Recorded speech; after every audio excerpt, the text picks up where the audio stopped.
On this beautiful summer evening, I want to talk a little bit about growth and the process of growing um, into on our journey into our high self, um, and just talk a little bit about as I talk to people, I hear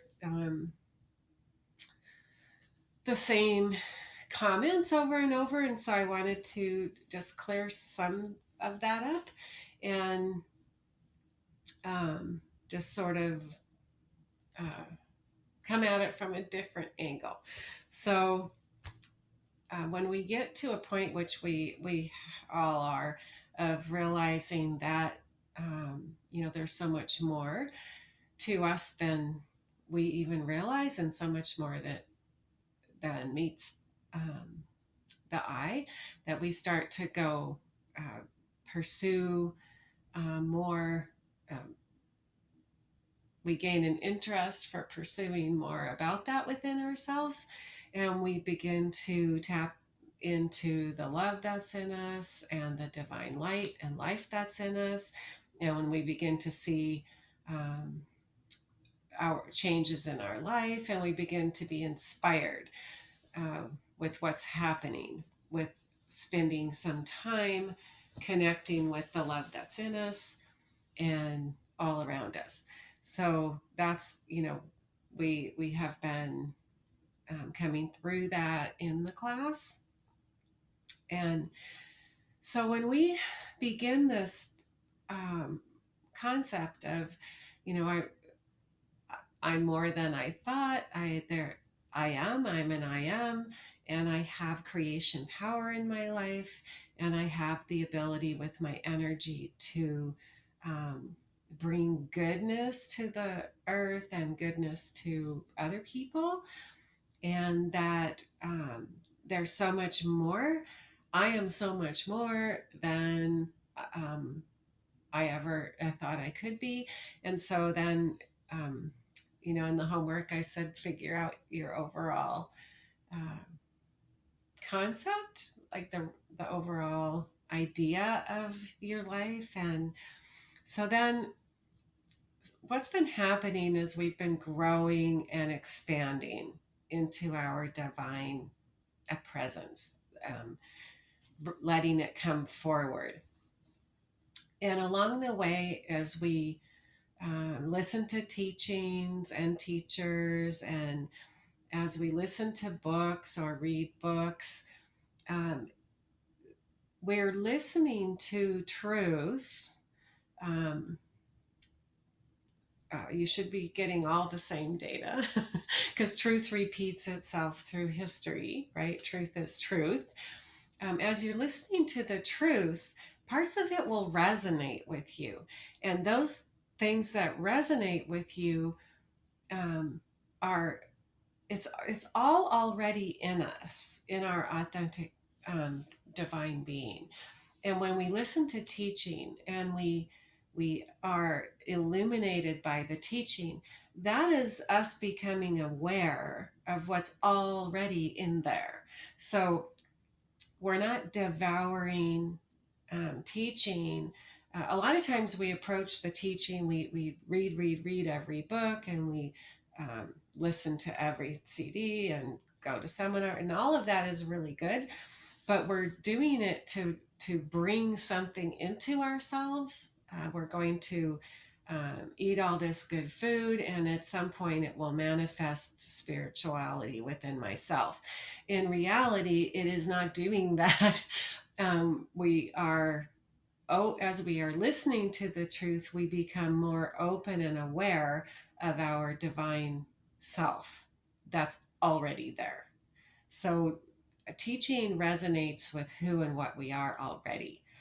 And we become aware of our divinity, and we become aware of our spiritual um, aspects of our spirituality, um, because we begin to see and recognize ourselves in the teachings that we're getting. So we're not trying to pour a bunch of data in order to um, manifest it, we're opening into the data we're listening to so that we can see more of ourselves, become more aware of who and what we are and the potentials that lie within us. And as we become more aware and we make more room for the love that is in us, and then we begin to be illuminated from the inside out into seeing uh, really more and more of potential for ourselves and potential in the fulfillment of our life essence. We begin to see ourselves um, from a broader uh, stance, instead of just looking at ourselves up close, who I am today, what I'm doing today. But we begin to see ourselves um, as much bigger and much more in unity with the universe and the planet and our fellow people. We begin to see ourselves as much more than we have ever seen ourselves.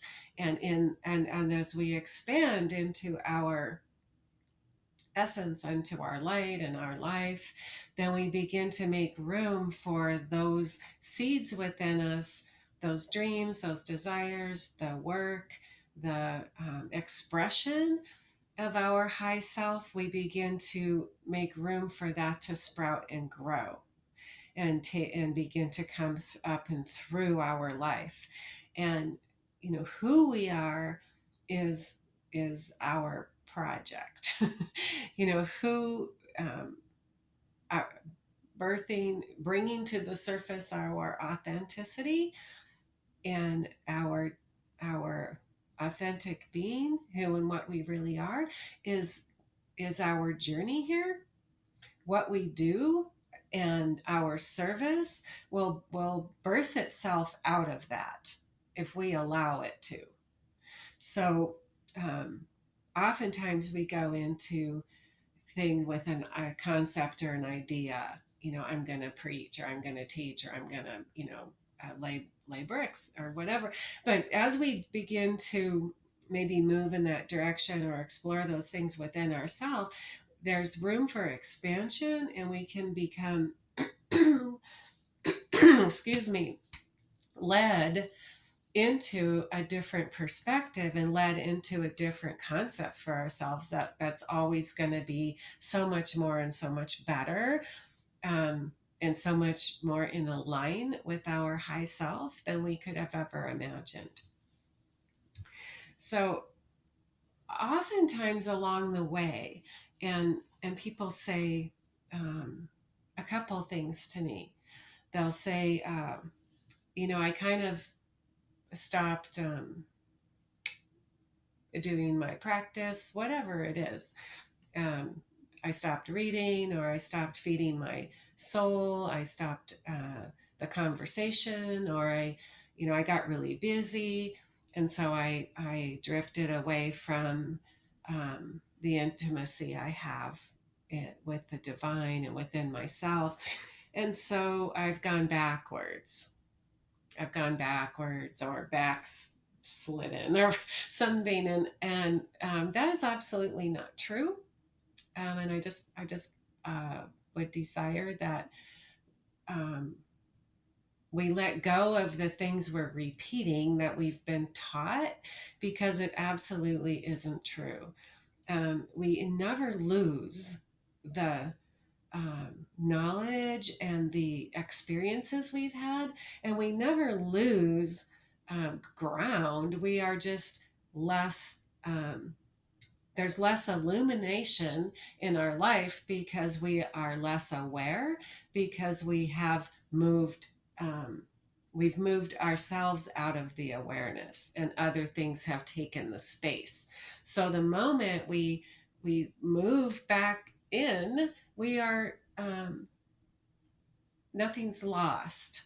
It's kind of like we're on a trip. We have a destination, we're driving along, and then we're like, ooh, this road over here looks really cool, so we take a side road and we meander around, and then oftentimes that road loops back and ends up back on the main road. And oftentimes, with much more, the experiences gained are bringing us into a place of more awareness, right? More awareness of where we are and what we're doing. So there's no backwards, there's no backsliding, there's no starting over. There's being and being aware, and then there's distraction and being less aware.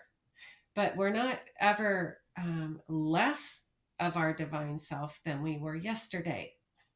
We're less aware of it or less committed to the advancement of it. Because it's really, as in all relationships, the one with ourself is as important to the ones we have with others.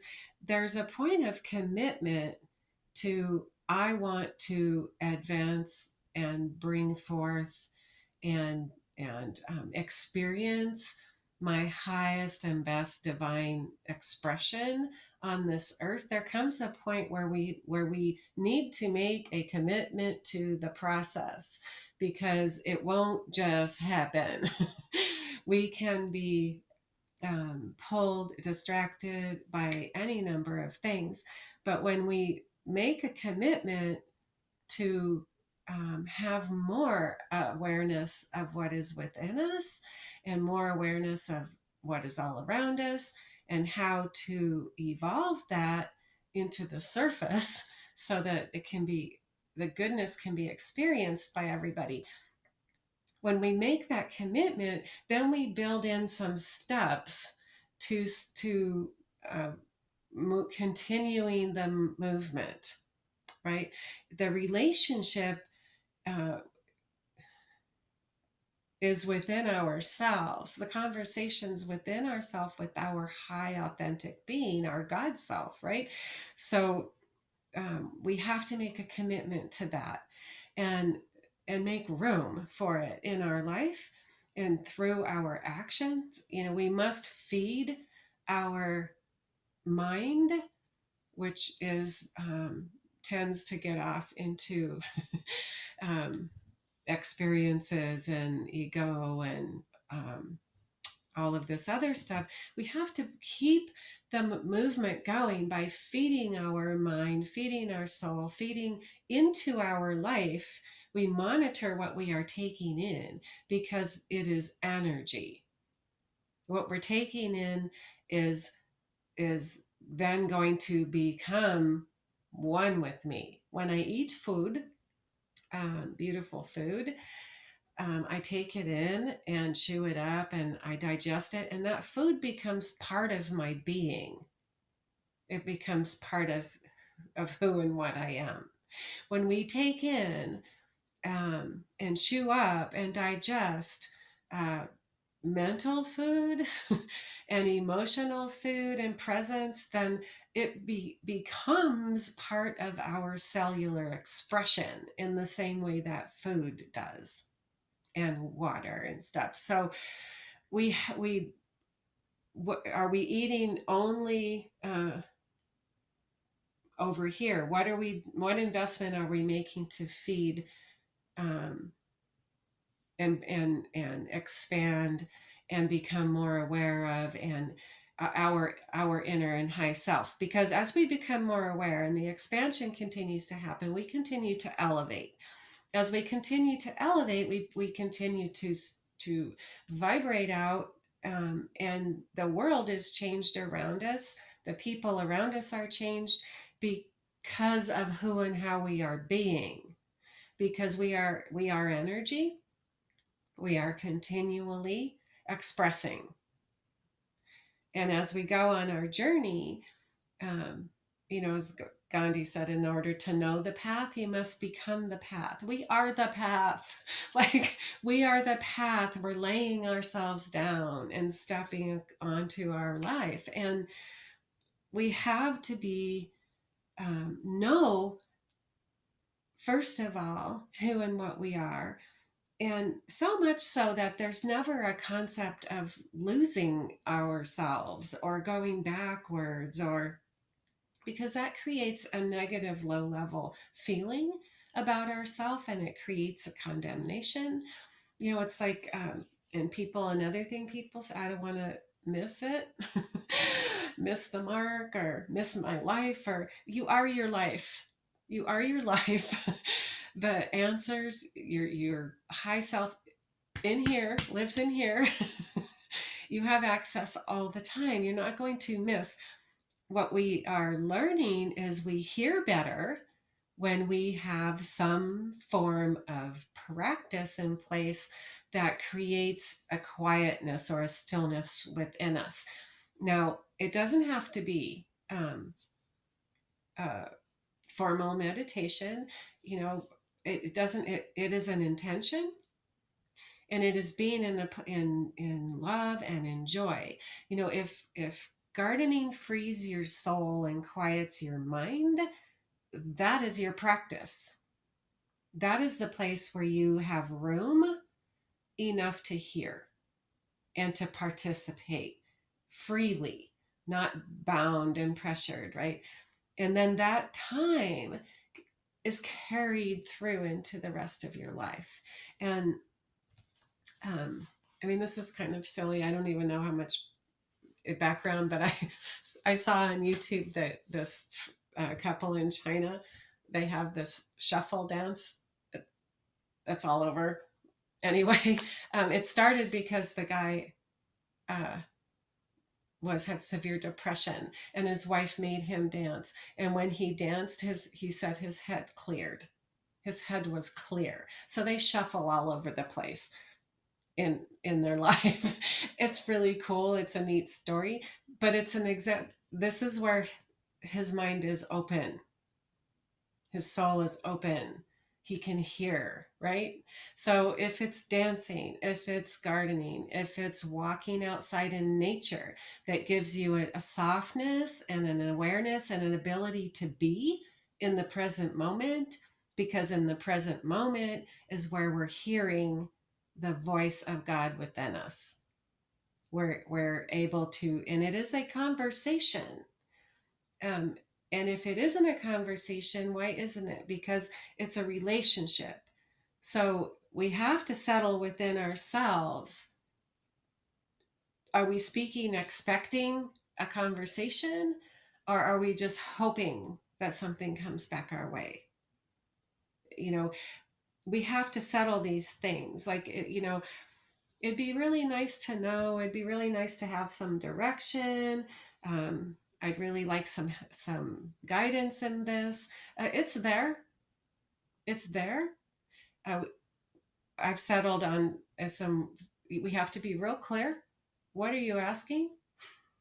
And are you open to an answer different than the one you want, or different than the one you formulated in your mind, right? Or different than are you open to a real relationship, or are you just wanting to put your coins in and pull the knob on the candy bar answer you want and receive it out the bottom of the machine? That's not a relationship. That's not a relationship that is evolving. So we have to settle how we are thinking about the conversation that we're having within us and the relationship that we're having. We are a beautiful reflection of divinity. We are divinity. We have the connection. We are not separate from. It is up to us to allow ourselves to come back into an awareness of who and what we are and come back into the surface. So, um, what we are learning and what we are putting in is what we're going to get out. And if it's, stressful, dark conversations, that's what's going to be bubbling around inside of us. If it is beauty that we're taking in, love and beauty, it's going to match with love and beauty and expand within us. And our our commitment to this process in our life is super important. And when we make a commitment, then we pay attention and we say, when am I most aware? And when am I most clear? And when am I most where? What am I doing when I am most able to be present in this relationship. So then we make a commitment to do more of that or do some of it every day, right? We make a commitment to continue to move ourselves into the space where we can begin to hear continually, right? So, and then we learn the truth about who and what we are. We're always loved and cared for. We're loved beyond, we don't even know what love is. We're loved that much. We're learning, we're evolving into knowing what love really is. You know, I'm always taken care of. Like, that's a favorite of mine. I have always been taken care of. I am deeply loved. I know that. So I know those truths, and I use those truths as pivot points in my life. When I begin to sense, oh, I need to pull in, I'm my brain is running wild and my emotions I don't want are there, then I'll say I'm always taken care of. It's a pivot point for me to turn me right back into my relationship and out of my thinking, my ego mind, which is always going to be doing those things. So, one or two or three truths that you can, that bring you back to the present now, that you can turn on a dime.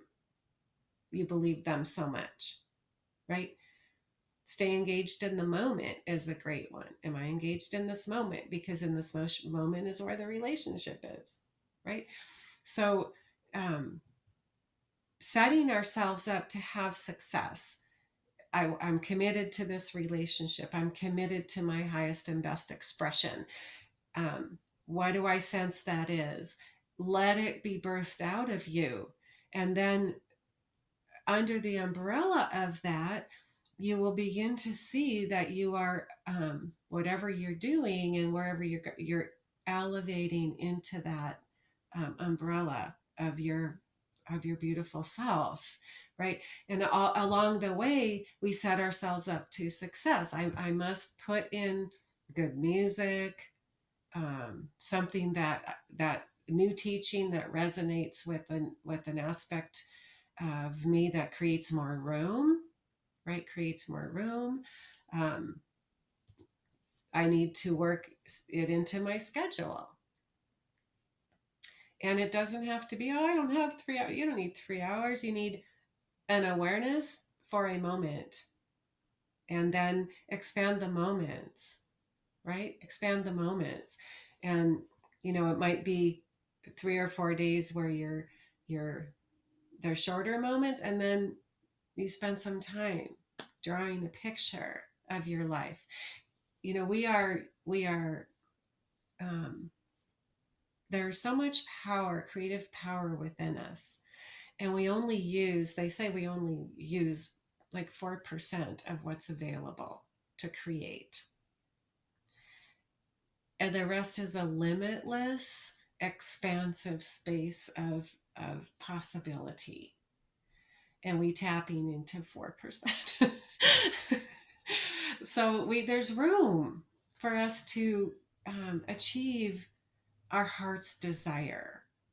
And we must be open to the idea that it may be higher and better than we can imagine.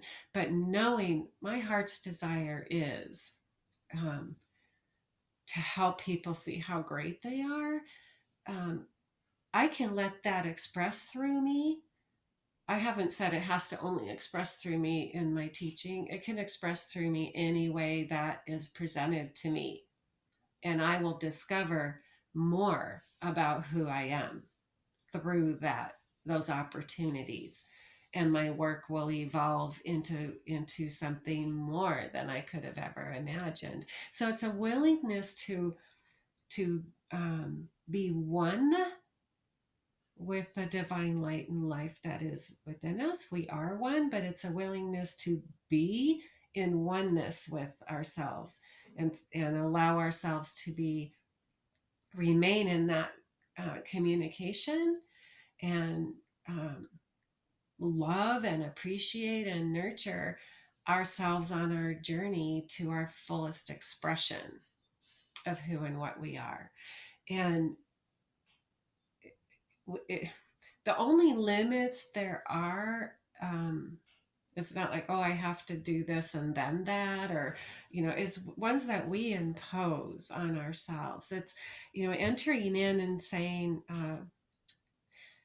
what now? What's the next thing for me to do to move in the direction of my fullest expression? Um, what now? Or how can I change my perspective? But we have to be willing to have a different perspective. We have to be willing to challenge our current thoughts and beliefs about ourselves and what is possible, right? We are in a partnership, and our highest and best self is trying to elevate us into the desires of our heart.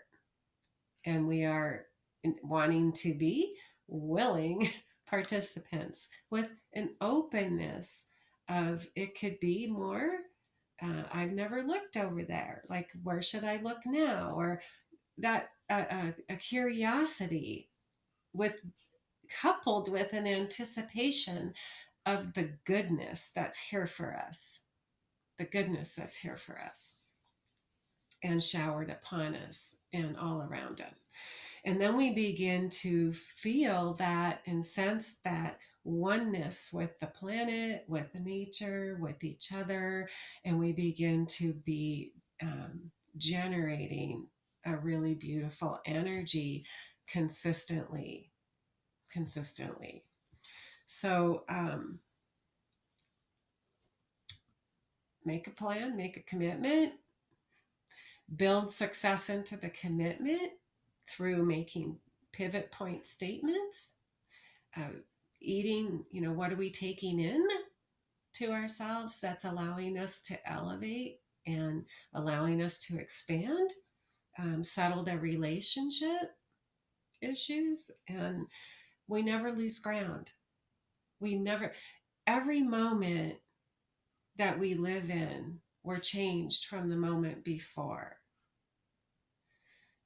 It's done. Like, we don't lose that. We don't get a great truth, and then get busy and then lose that truth. We remind ourselves. We remind ourselves who and what we are. We remind ourselves of the beauty and life and light that flows out of us, and the potential for more, and the potentials that wait for us in our life. And another, as I was pondering this and going about my life this week, what came to me, I was picking fruit, and what came to me was, not all of the fruit ripens at the same time. So I go to the bush and I pick the berries today. And on the bush, next to the ripe berry is a green berry, and then a red berry, and then the blackberry. So I go tomorrow and the red one has turned black. So I can pick that one. And the other one has turned pink. And then there's a flower and some new fruit. So our life, our high authentic self is this beautiful garden where we are producing fruit, and as we grow, we bloom with revelation. We That revelation turns into fruit in our life and produces opportunity for more fruit and more fruit and more fruit. And but it's coming ripe at a different pace, right? So we are evolving and becoming aware of who and what we are, and the potentials within us, and the more that we all can be through each ripe fruit that we are producing and picking out of our soul and feeding into our life. So, so that's my message. Love, love, love yourselves, and whatever concepts, it's looking at our life like this. Whatever things or concepts or ideas that we don't need anymore, that aren't feeding or true to our authentic being, our beautiful love light self, um, we can let those go. And when we let those go, we clean our life, our room, we clean out the clutter we don't need. We clean out the clutter we don't need in here and in here. And we begin to, with each thing we let go of, we claim back that energy to pour back into our life so that it can radiate out into the universe. And everything that we choose to hold on to own in thoughts, feelings, and things requires energy to maintain our connection to it. And so our energy is now used in these things. Um, so making choices about where we're expending our energy, and letting go of the things we don't need anymore is all part of our process of evolution and creating sunlight and water in the garden of our soul so that fruit will begin to come up and out. And then we feed ourselves and we feed other people with the bounty from our garden. So that's my message today. If you'd like to comment, you can unmute.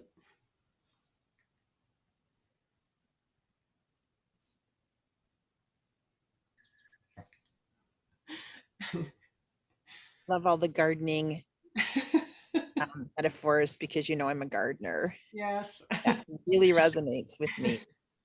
So And thank you. me.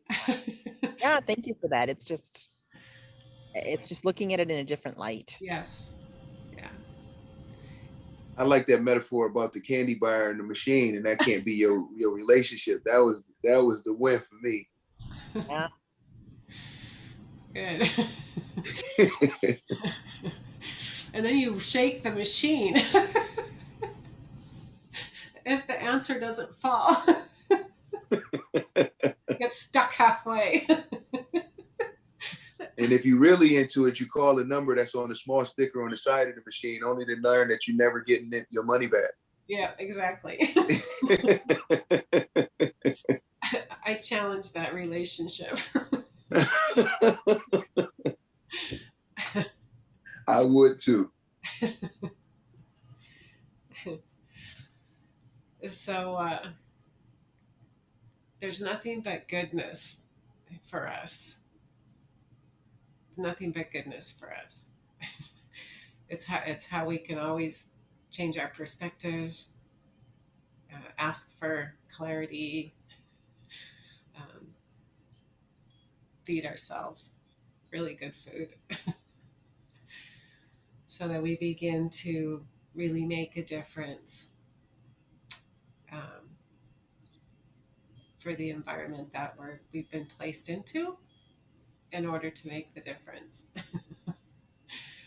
So, and also really want you all to understand that the practice that you choose to do on a regular basis, because the commitment is regular, right? It's commitment to a regular conversation. Doesn't have to look like anybody else. It doesn't have to follow this person's meditation or that person. It doesn't. It's where, as an individual and um, a divine, unique soul, where do you connect in the present moment, and where do you connect um, with freedom so that you can let go of the thinking process and focus on, some people it's playing music, right? it's It's when we're the most aware of that connection. Because, and when we develop the connection in the environment that we are the most, have the most awareness of the present now, then we will build that muscle, and we will be able to carry the, or return to the present now at any place in our day and in our life.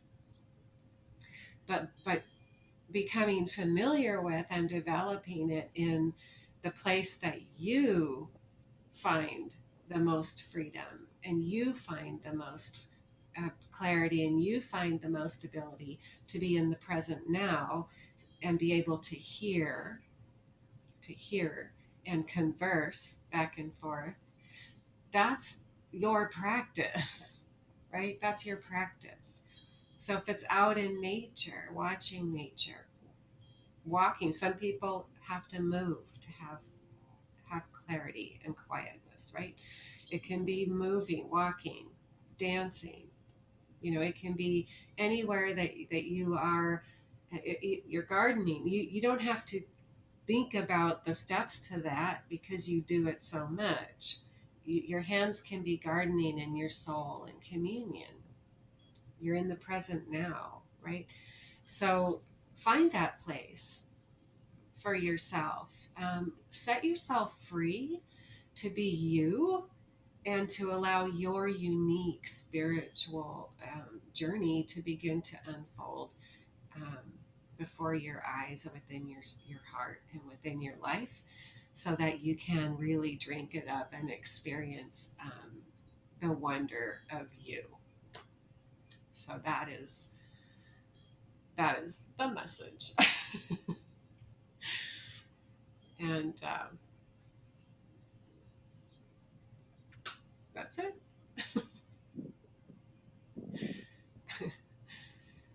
um, do you want to have a guided meditation? Do you have to ask? I'd be happy to provide that. Right, so I'm going to just turn off the recording. Okay. Yay. Okay.